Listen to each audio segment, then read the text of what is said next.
At my 6-year-old daughter's birthday party, my niece muttered, "What a horrible place, no wonder no one wants to come." Mom said, "You people are stingy." Then she came near the cake and blew out the candles and took all the gifts.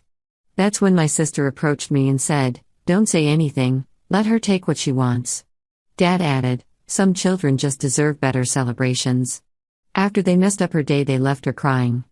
I shrugged, took my daughter's hand, and walked out. Dad pinged, "Payment tomorrow, right?" I typed back, "Not my problem." The next day brought a single message that turned their laughter into panic. The morning of Emma's 6th birthday started with sunshine streaming through her bedroom window and her excited squeals echoing through our modest apartment. She'd been planning this party for months, circling the date on her calendar, making lists of games she wanted to play, and talking endlessly about the unicorn cake I'd promised to bake myself. My name is Sarah Mitchell, though most people just call me Sarah or Emma's mom. My husband Jake had left us 2 years ago, deciding fatherhood wasn't his calling after all. Since then, it had been just Emma and me against the world. I worked double shifts at the hospital as a nurse to keep us afloat, and every penny was carefully budgeted.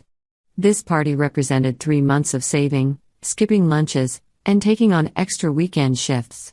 I decorated our small living room with homemade paper streamers in purple and silver, Emma's favorite colors.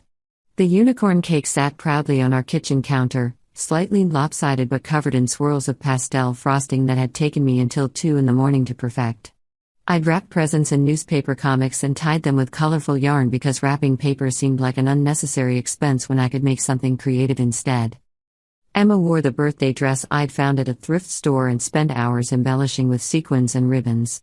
She looked like a princess, at least in my eyes.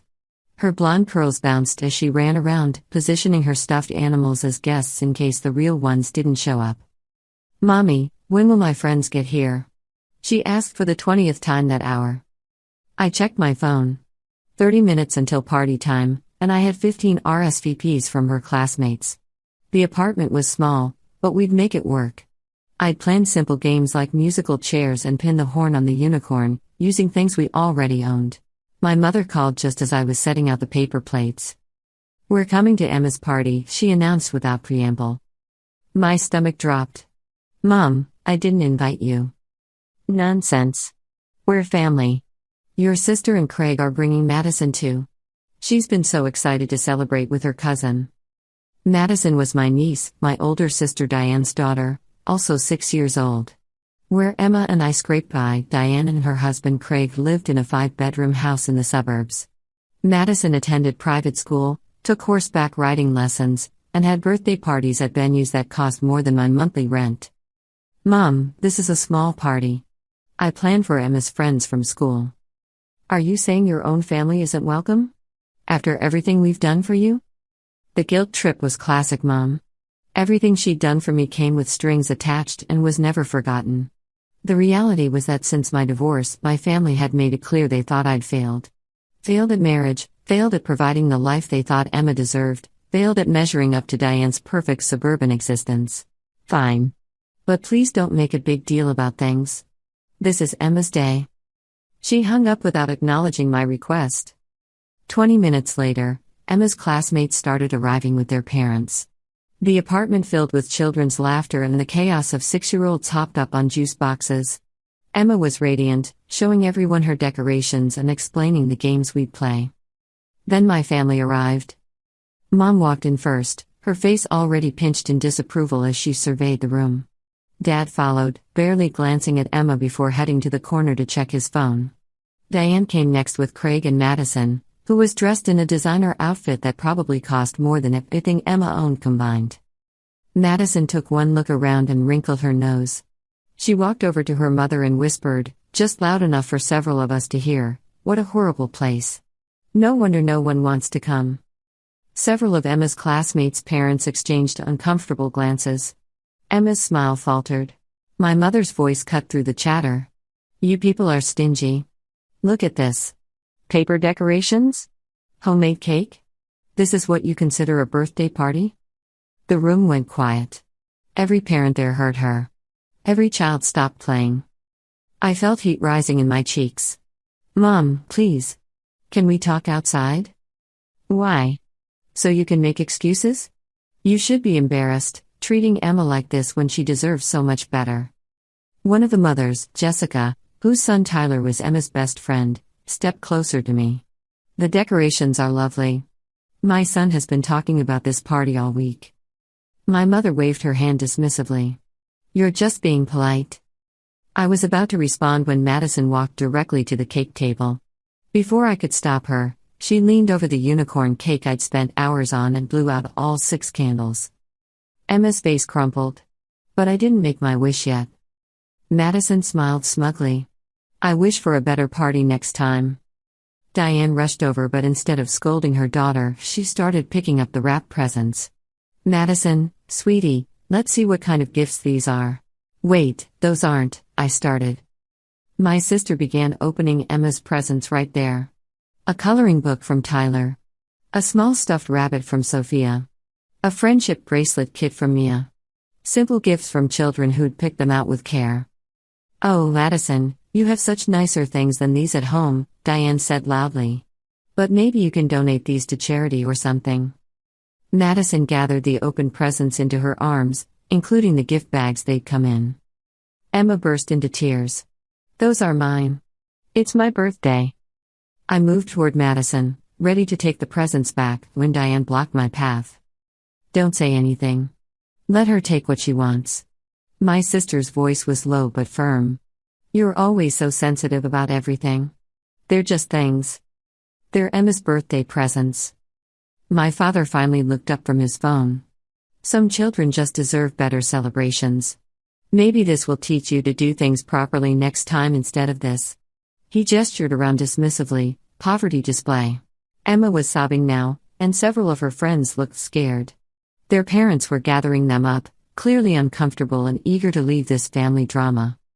Thank you for coming, I said loudly to the departing families, trying to maintain some dignity.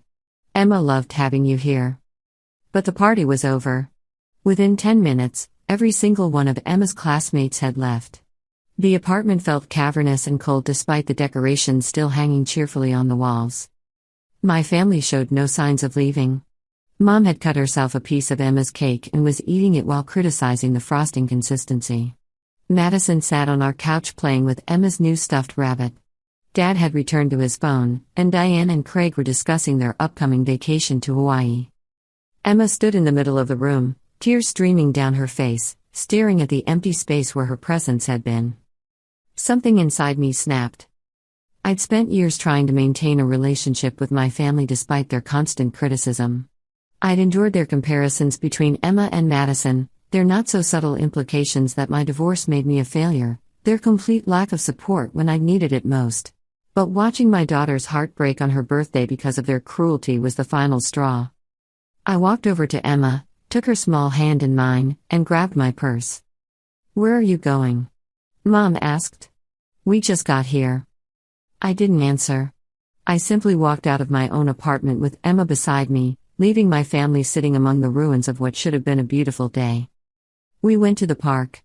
I bought Emma ice cream from a vendor, and we sat on the swings while she cried. I held her and apologized over and over, though I knew sorry wasn't enough. "Why did they do that, Mommy?" she asked between hiccups. "Because some people forget what's really important," I told her. "And I forgot to protect you from them. I'm so sorry, baby."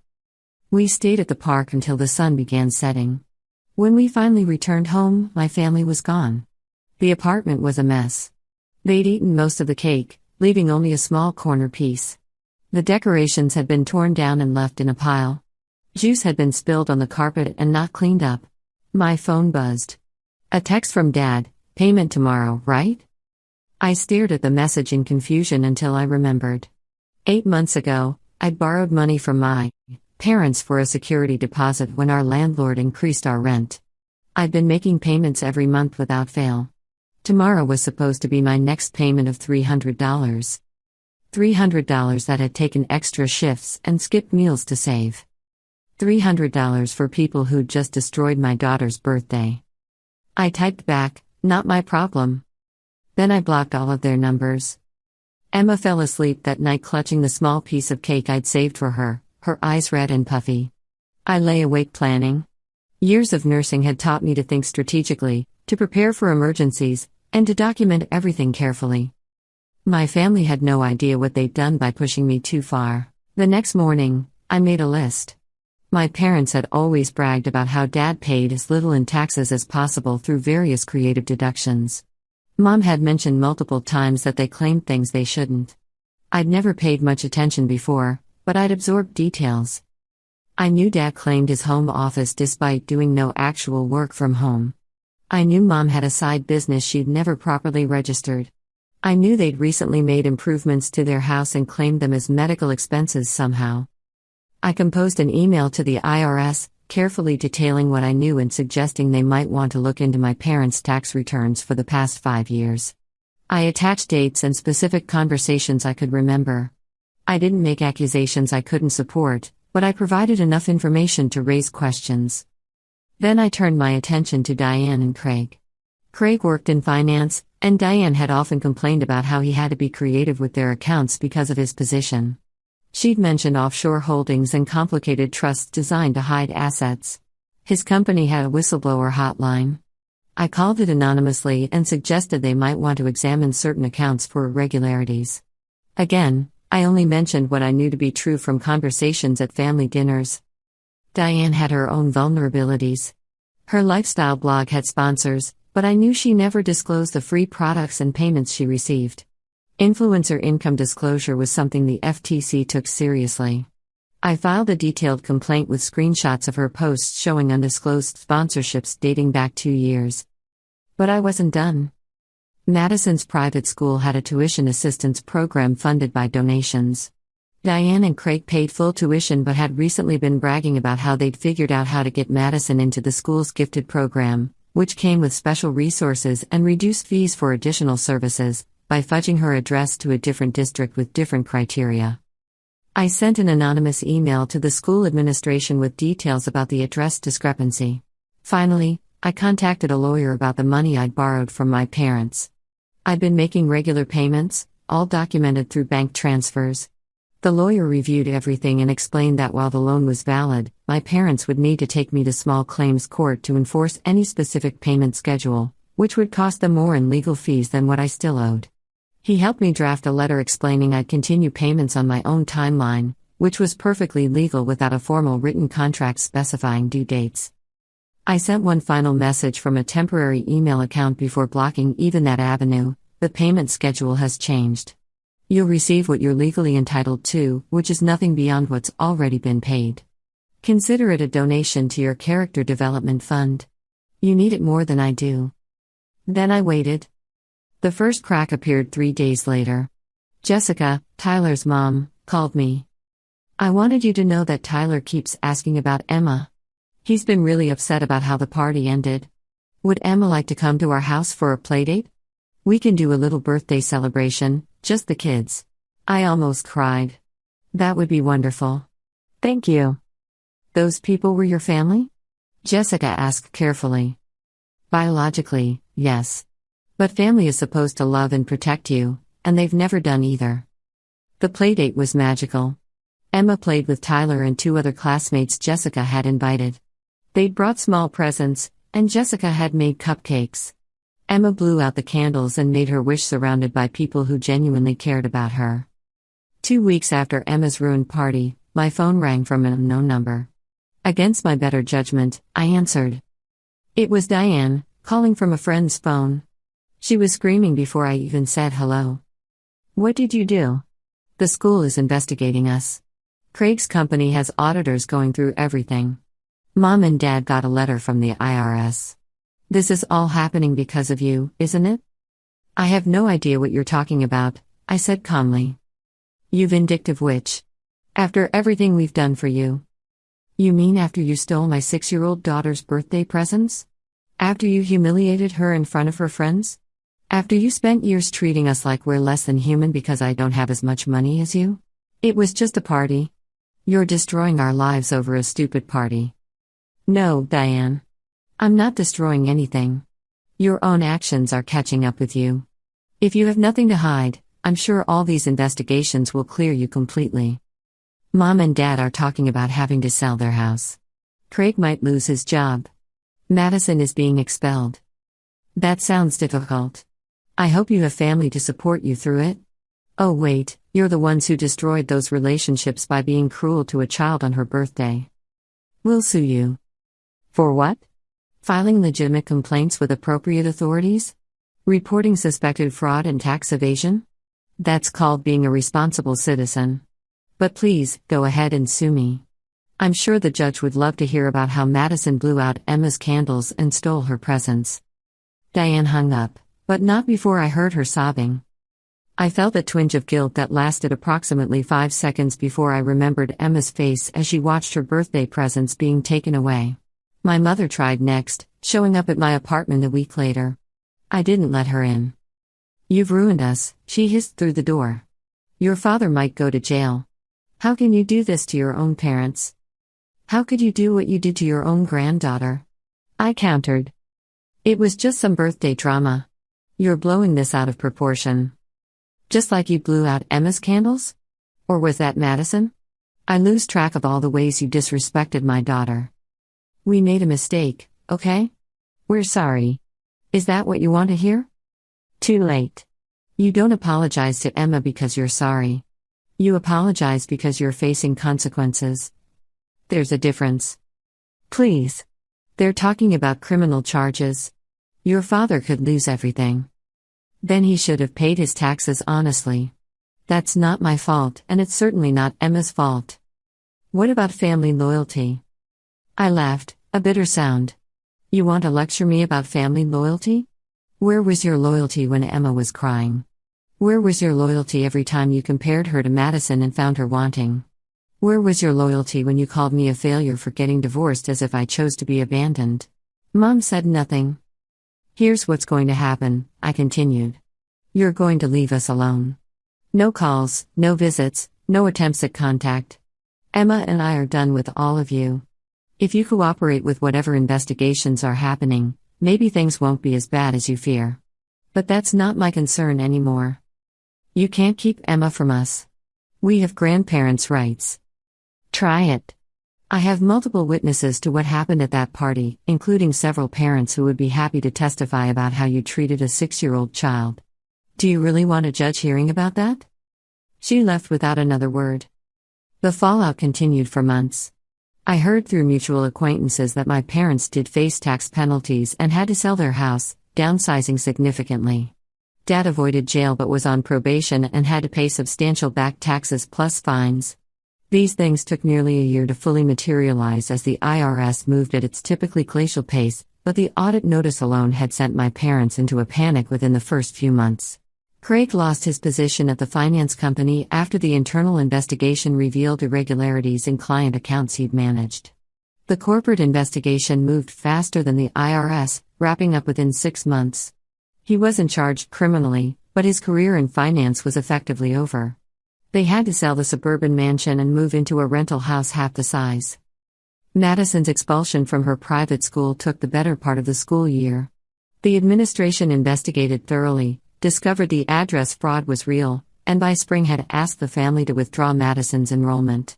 Diane lost her sponsorships when the FTC investigation became public, though the actual penalties wouldn't be finalized for months. Her blog never recovered. I felt satisfaction, sure, but mostly I just felt relieved that they were out of our lives. The months between Emma's 6th and 7th birthdays weren't easy, but they were transformative in ways I never expected. Work became both my sanctuary and my battleground. The hospital where I'd worked for 5 years suddenly felt different.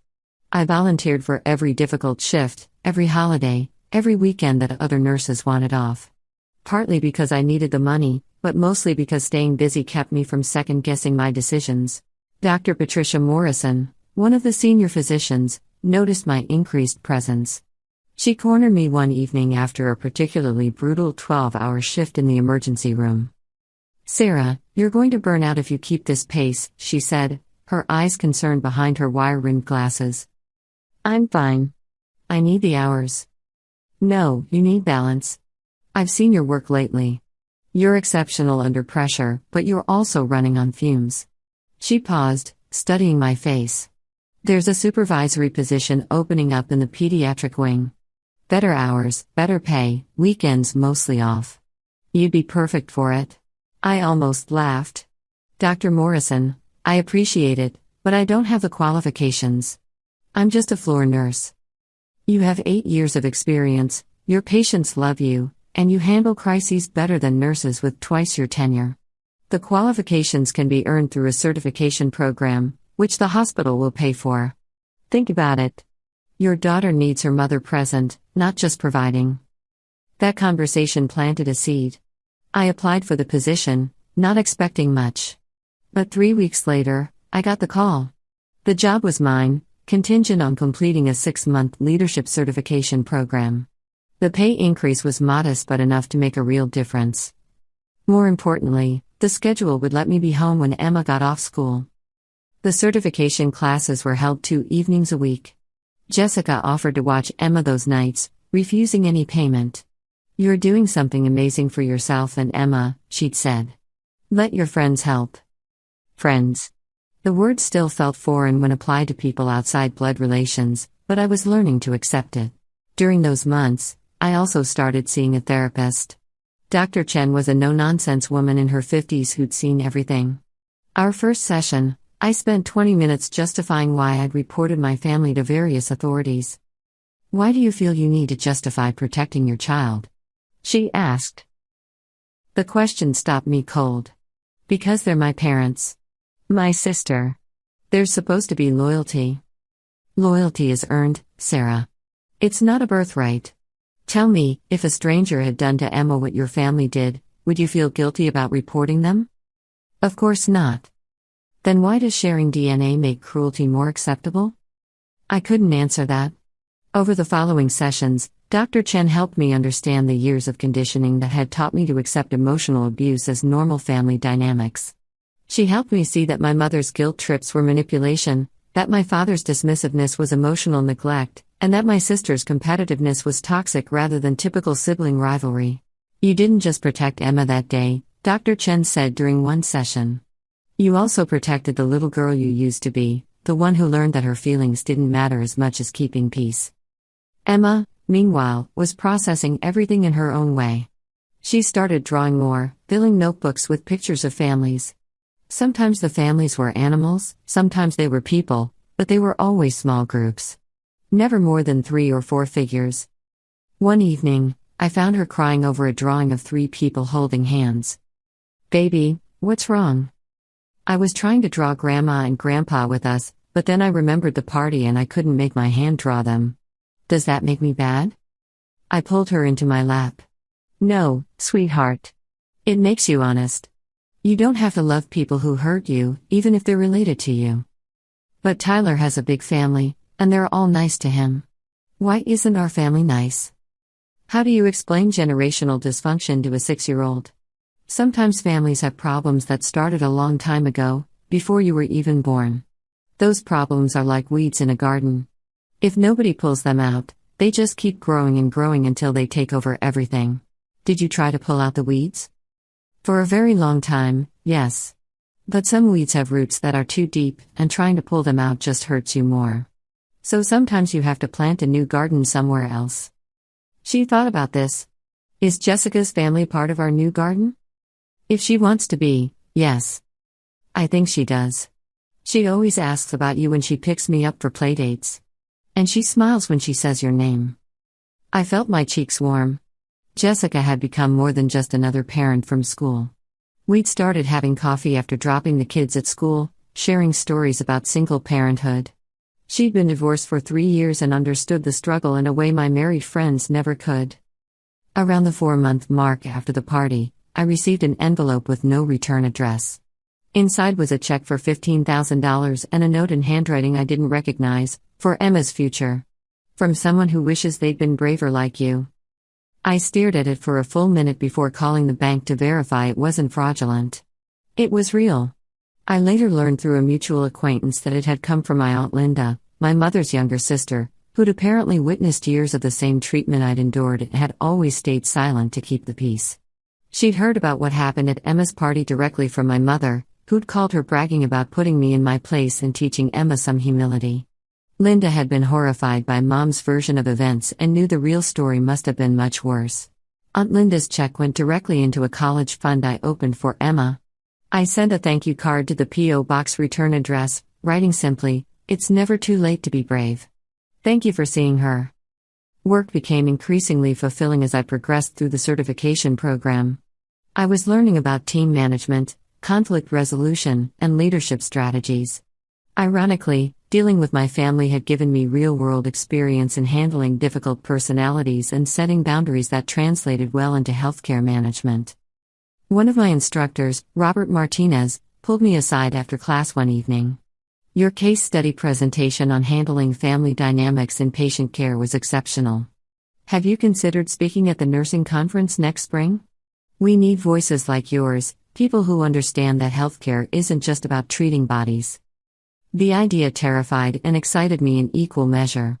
Public speaking had never been my strength, but sharing what I'd learned felt important. I agreed, tentatively. Emma's school held a mother-daughter event in March, 6 months after the ruined birthday. I'd been dreading it, anticipating that Emma would feel sad seeing other girls with their extended families. But Emma surprised me. "I'm glad it's just us," she whispered as we worked on a craft project together. Mia's grandmother keeps correcting everything she does, and Sophia's mom keeps checking her phone. "You actually pay attention to me." "Always, baby. Always." Around us, other mothers chatted about their lives. I caught snippets of conversation about vacation homes, private tutors, and expensive summer camps. A year ago, I would have felt inadequate. Now I just felt grateful that Emma was happy with what we had. A woman I vaguely recognized from school pickup approached our table. "You're Emma's mom, right? Sarah?" "That's me. I'm Rachel, Brian's mom." I just wanted to say, Brian talks about Emma all the time. She's been really kind to him. He has some sensory issues and gets overwhelmed easily, and Emma always makes sure he's included in games at recess. My heart swelled. She's never mentioned that. That's what makes it so special. She doesn't do it for recognition. She just does it because it's right. Rachel hesitated.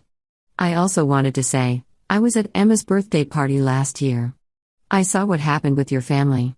I'm sorry you went through that, but the way you handled it, just taking Emma and leaving, showed her something important about self-respect. Thank you. That means more than you know. After Rachel left, Emma looked up at me. Brian's my friend. He gets sad sometimes when kids are too loud, so I make sure we have quiet games he can play too. Is that okay? That's more than okay, sweetheart. That's wonderful. The investigations into my family's activities were progressing slowly but thoroughly.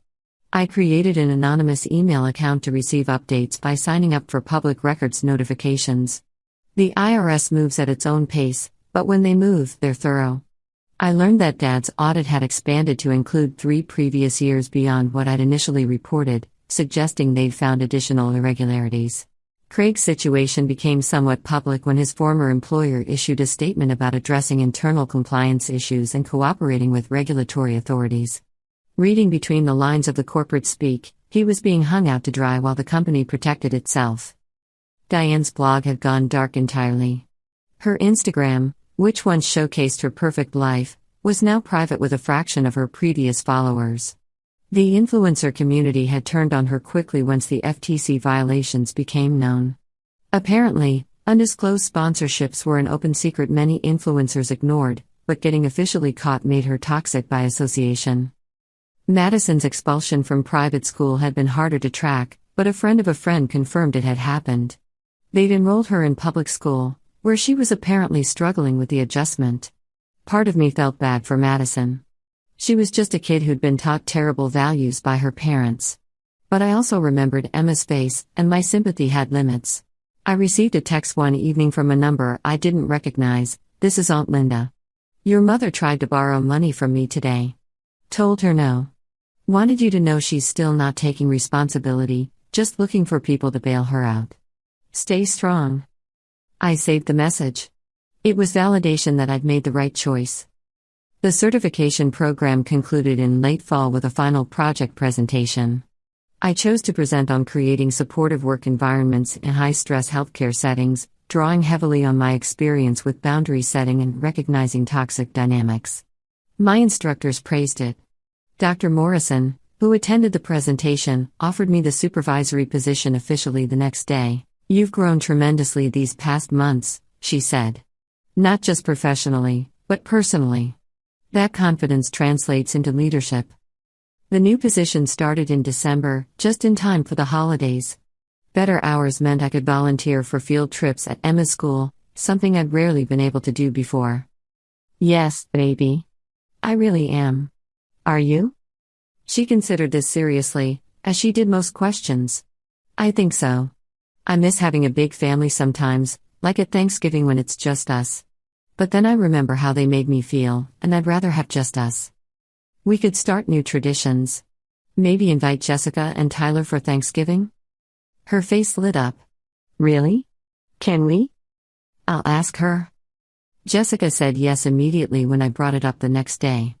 I was dreading another holiday with just the two of us trying to pretend we're not lonely. This would be perfect. Our Thanksgiving was small but genuine.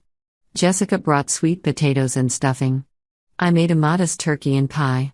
The kids played games while we cooked, and when we sat down to eat, Emma asked if we could go around the table and say what we were thankful for. Tyler went first.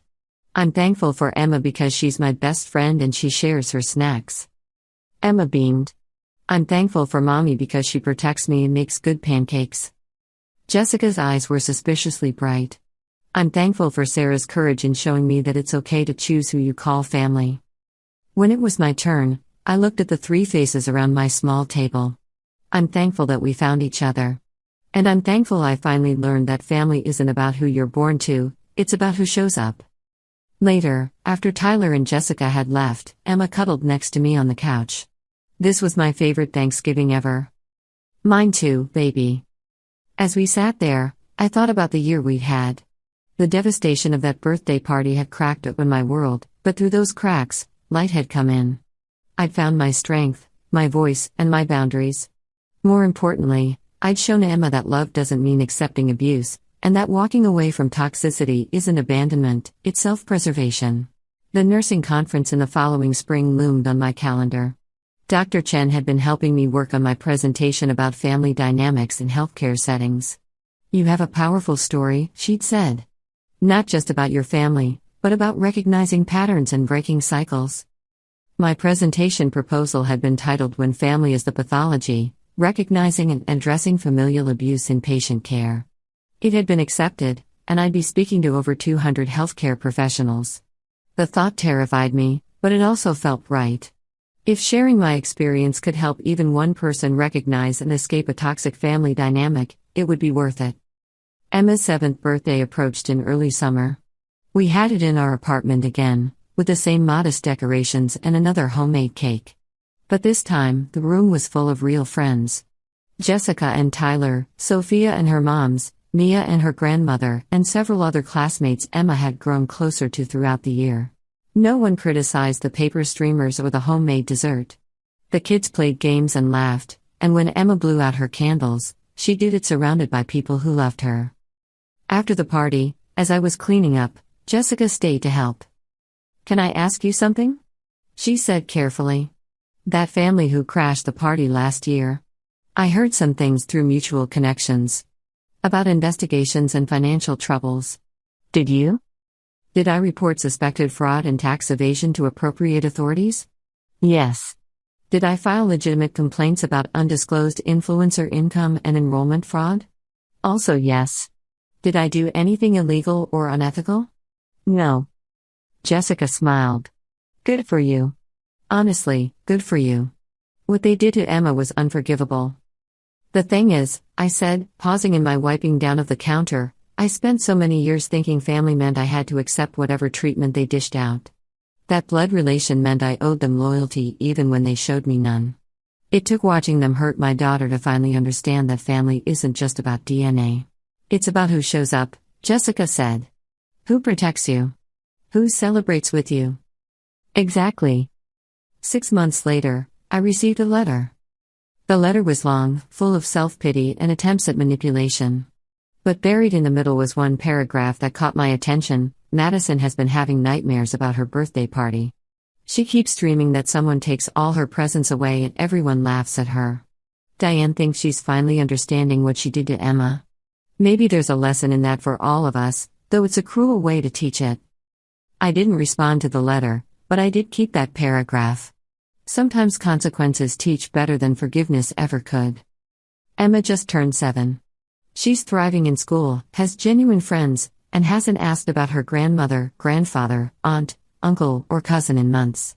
When she does mention them, it's in past tense, like characters from a story she once heard. We're doing fine financially. I got promoted at the hospital, and while we're not wealthy by any means, we're stable and happy. Emma understands the value of things now, not their price. She knows that love isn't measured in designer clothes or expensive parties. Sometimes people ask if I regret what I did, if I think I went too far. My answer is always the same: I reported illegal activity to the appropriate authorities. If there had been nothing wrong, the investigations would have found nothing. The consequences my family faced were the result of their own choices, not my actions. But more importantly, I protected my daughter. I showed her that she doesn't have to accept cruelty from anyone, not even people who share her DNA. I taught her that love means standing up, speaking out, and sometimes walking away. The real revenge wasn't the investigations or the financial troubles or the public embarrassment my family endured.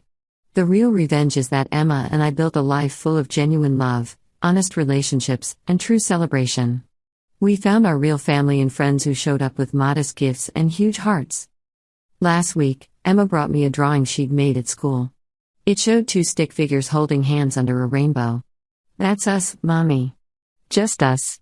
And that's perfect. She's right. It is perfect. Not because we have everything we want, but because we have everything we need, each other, and people who truly care about us. My family wanted to teach Emma that she wasn't good enough, that our life wasn't good enough, that only money and status mattered. Instead, they taught her the most valuable lesson of all, that people who truly love you show up, they lift you up, and they would never dream of blowing out your candles. Everything else is just noise.